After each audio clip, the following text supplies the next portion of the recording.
ہے جرم ضعیفی کی سزا مرگ مفاجات۔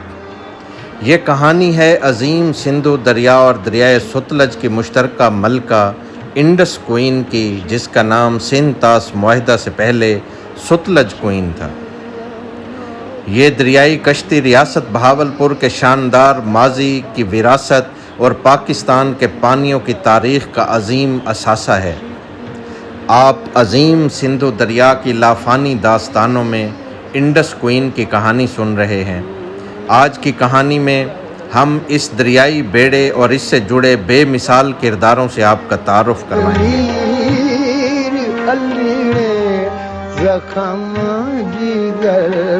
ماضی کا یہ شاہکار چاچڑا شریف اور مٹھن کوٹ سے چند کلومیٹر کے فاصلے پر دھول اور مٹی سے اٹی ہوئی گمنام پگڈنڈیوں پر اپنی تنہائی اور بے چارگی کا تماشا دیکھ رہا ہے۔ آفیشل ریکارڈ کے مطابق انڈس کوئین کو مشہور زمانہ company the Thomas Reid and Sons نے پیسلے اسکاٹ لینڈ کی بندرگاہ پر 1867 میں تیار کیا، جسے بہاولپور ریاست کے چوتھے نواب صادق محمد خان عباسی نے اپنے شاہی استعمال کے لیے خرید کر دریائے ستلج کی زینت بنایا، اور اسی دریا کی مناسبت سے اس کو ستلج کوئین کا نام دیا گیا۔ یہ 3 منزلہ جہاز ریاست بہاولپور اور برطانوی سامراج کے مختلف حصوں میں محو سفر رہا۔ اس جہاز کو برصغیر کی 50 سے زائد پرنسلی اسٹیٹس کے راجوں، مہاراجوں اور ان کے خاندانوں کے علاوہ برطانوی سامراج کے بڑے عہدیداروں حتیٰ کہ وائسرائے ہند نے بھی استعمال کیا۔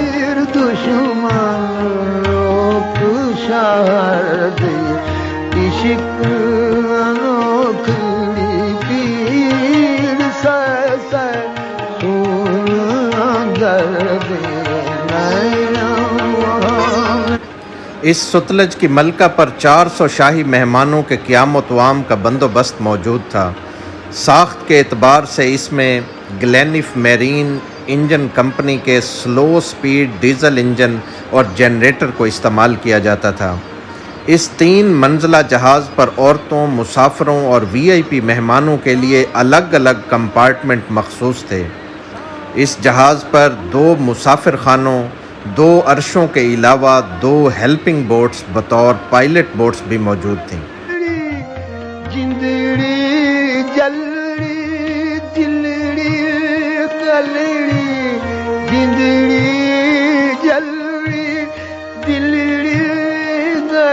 اس جہاز کا تمام فرنیچر ساگوان کی قیمتی لکڑی سے تیار کیا گیا تھا۔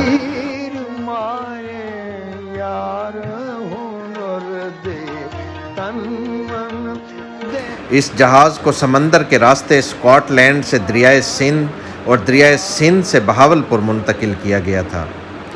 روایت ہے کہ مشہور صوفی بزرگ حضرت خواجہ غلام فرید نے اپنی زندگی میں اس دریائی جہاز پر سفر کیا، لیکن ان کی وفات کے بعد نواب آف بہاولپور سر صادق محمد خان پنجم نے 1917 میں خواجہ صاحب کے زائرین کے لیے اس جہاز کو چاچڑا شریف اور مٹھن کوٹ روٹ پر مخصوص ایام میں سفر کی اجازت دی۔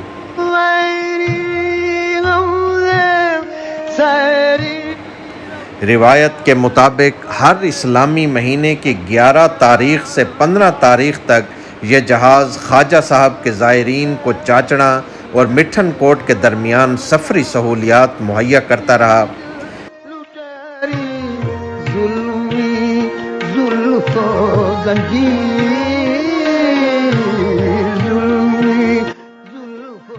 باقی ایام میں ہر ماہ 2 مرتبہ ستلج سے دریائے سندھ تک مسافروں اور زائرین کے لیے مخصوص تھا۔ سالانہ عرس کے دنوں میں یہ ایام مزید بڑھا دیے جاتے تھے، حتیٰ کہ یہ جہاز رائل سفاری سے زیادہ زائرین کے زیر استعمال رہنے لگا۔ سال 1958 1 یونٹ کے زمانے میں یہ جہاز مستقل طور پر حکومت پاکستان کو وقف کر دیا گیا۔ حکومت پاکستان نے ضرورت کے مطابق اس جہاز کو غازی گھاٹ کراسنگ پر استعمال کرنا شروع کر دیا، لیکن اس مقام پر دریائے سندھ کے پانی کے تیز بہاؤ کی وجہ سے مشکلات کا شکار ہو گیا۔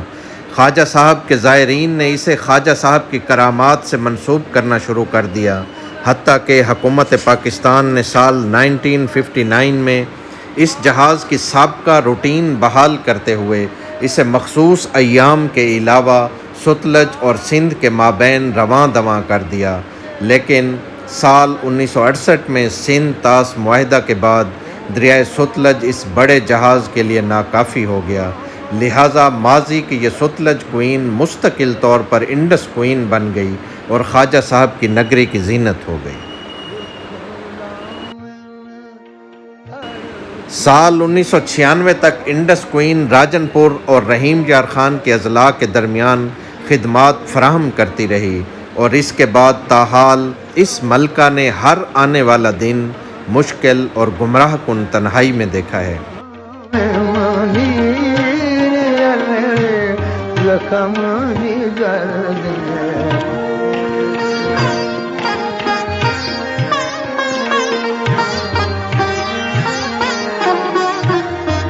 ایک سابق جہاز ران کے بقول 1980 کے عشرے میں اس ملکہ کو نامعلوم وجوہات کی بنا پر آگ لگ گئی تھی، جس کے بعد یہ جہاز کبھی بھی اپنی سابقہ آب و تاب کو نہ پہنچ سکا، حتیٰ کہ سال 2010 میں ماضی کے عظیم الشان شاہکار جہاز نے وہ دن بھی دیکھا جب سیلاب کا پانی اس جہاز کے اوپر سے گزر گیا، جس کی وجہ سے یہ آج بھی گارے اور مٹی سے اٹا پڑا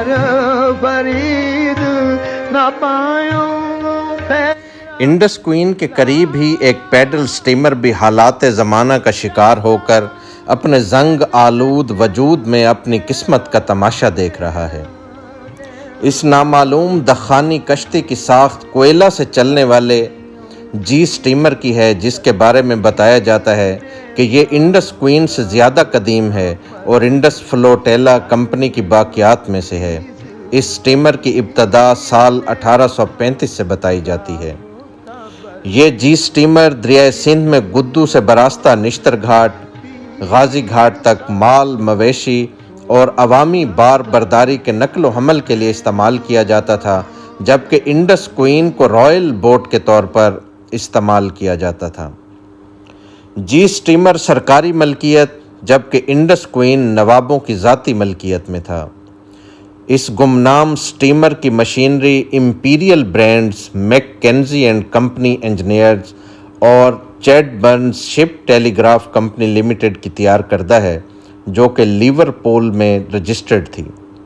آئن کیمبل کی کتاب فرام دا لائنز ماؤتھ میں اس پیڈل سٹیمر کو تباہ شدہ ایمفیبیس کمبائن ہارویسٹر سے تشبیہ دی گئی ہے، جس کے پیڈل، ہینڈل، بوائلر، فرشہ، پیندا، چھت، حتیٰ کہ تمام ڈھانچے کو اب ناقابل تلافی نقصان پہنچ چکا ہے۔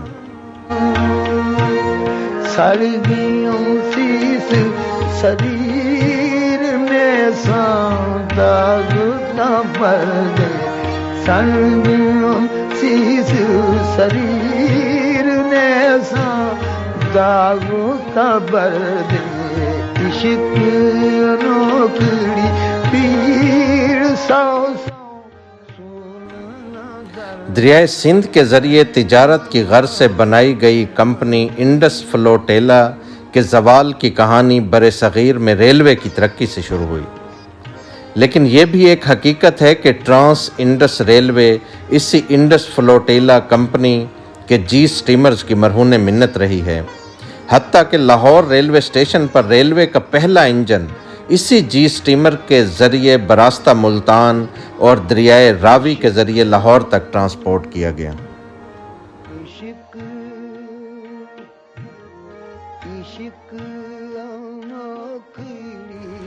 عشق و محبت کی دھرتی میں بہتے پریم ساگر سندھو کے سینے پر بہتے بہتے تھک جانے والی انڈس کوئین محبتوں کی ترجمان خواجہ فرید کی نگری میں بے بس اور بے اختیار پڑی ہے۔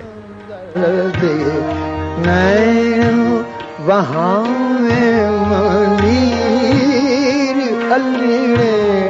زخم جگر دے، وہاں